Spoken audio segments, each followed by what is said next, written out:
La Magdalena penitente, realizada por Pedro de Mena. Bueno, aquí os he dejado un pequeño índice donde primero os voy a hacer una pequeña introducción, luego las características generales del barroco, las características generales de la escultura barroca, las características de la escultura barroca española, luego la escuela andaluza, el autor y por último la obra. Entre los siglos XVII y parte del siglo XVIII nos encontramos con el arte barroco, un arte que era tan exagerado en lo decorativo que no era un arte real, sino que se trataba de un arte de apariencia. Las características generales del barroco. Pretende ser una ruptura de lo establecido. Esta ruptura tiene un gran dinamismo, expresa sentimientos y trata de romper con el equilibrio clásico. Es un arte que parece muy realista. El sentido de movimiento, dinamismo y tensión es fundamental en el barroco. Lo absoluto cede su lugar a la relatividad, en consonancia con una época que carecía de seguridades filosóficas, teológicas y culturales. Domina el orden de la percepción, del efecto, de la búsqueda de sensaciones y contradicciones por encima de los principios cerrados. Debido a la crisis histórica que se estaba viviendo en esos momentos, aparece un pensamiento pesimista y desengañado como respuesta. Características de la escultura barroca en general. En la época del barroco, el catolicismo consigue valorar de nuevo la percepción sensual como algo positivo, por lo que la imagen religiosa comenzó a servir para visualizar los misterios del dogma cristiano negado por el gran y popular movimiento de la Reforma, además de una contemplación emotiva de la religión. Los artistas barrocos no querían interpretar la naturaleza, sino copiarla. De esta manera se comenzó a impulsar el naturalismo. Frente al equilibrio y el reposo del Renacimiento, la escultura del barroco se caracteriza por la búsqueda de movimiento, un movimiento espontáneo, como una explosión y que exprese un acto, no la potencia como era en el Renacimiento. El principal propósito será captar la fugacidad o la transformación que se da en ese mismo instante.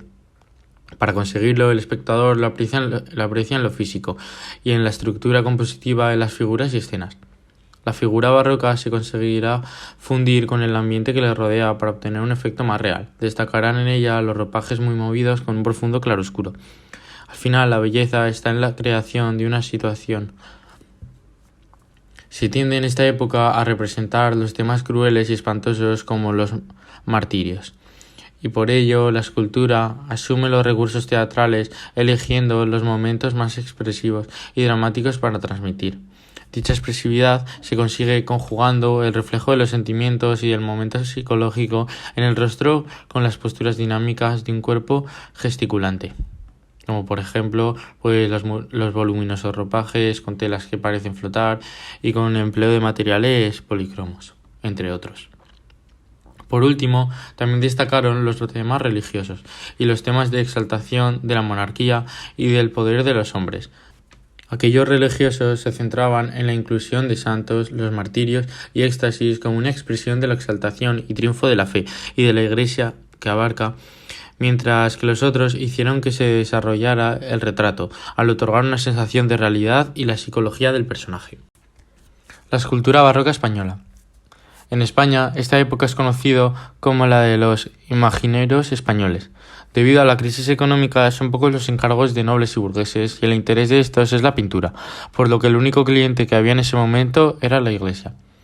Los temas que eran exclusivamente religiosos proceden de encargos de las cofradías, las órdenes, los conventos o las parroquias.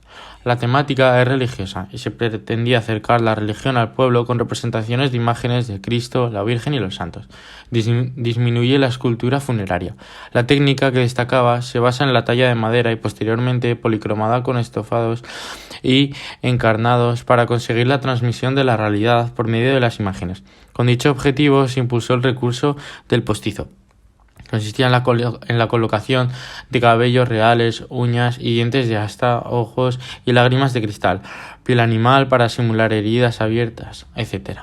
Por otra parte, destacó el cuerpo maniquí de la figura cubierto con ropas auténticas y solo se llegaban a tallar las partes visibles, como por ejemplo la cabeza, los pies y las manos.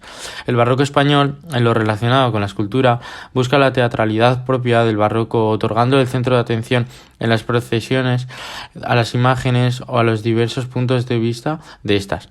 La teatralidad, la expresividad violenta o el misticismo persiguen conmover al pueblo para atraerlo a la fe.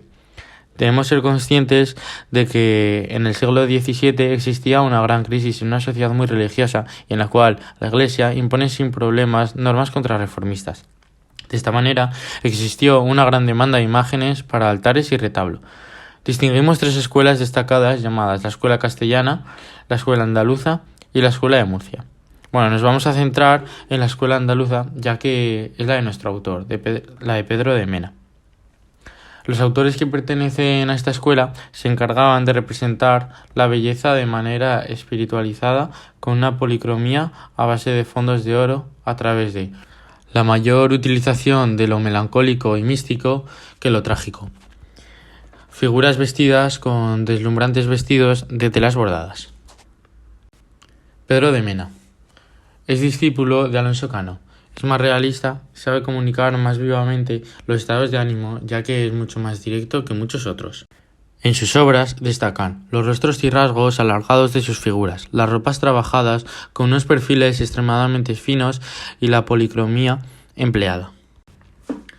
La obra La Magdalena Penitente es una obra realizada por Pedro de Mena en 1664 y actualmente se encuentra en el Museo Nacional de Escultura de Valladolid.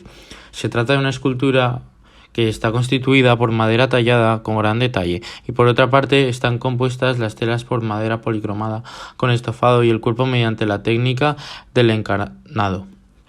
Tiene una altura de 1,64 metros y podemos apreciar un canon natural y proporcionado en una escultura femenina en la que no se aprecian rasgos de sensualidad y feminidad. El color predominante de la obra es un discreto ocre y dorado del pan de oro para no distraer al espectador y de esta manera hacer que se centre en el rostro. Podemos apreciar cómo el cuerpo se oculta tras una túnica de palma. La cabeza consta de una forma ovalada enmarcada por un larguísimo cabello y en la que destacan los ojos enrojecidos de la mujer. No debemos olvidar las grandes manos de la mujer que con delicadeza una de ellas sujeta el crucifijo y la otra parece tocarse el corazón.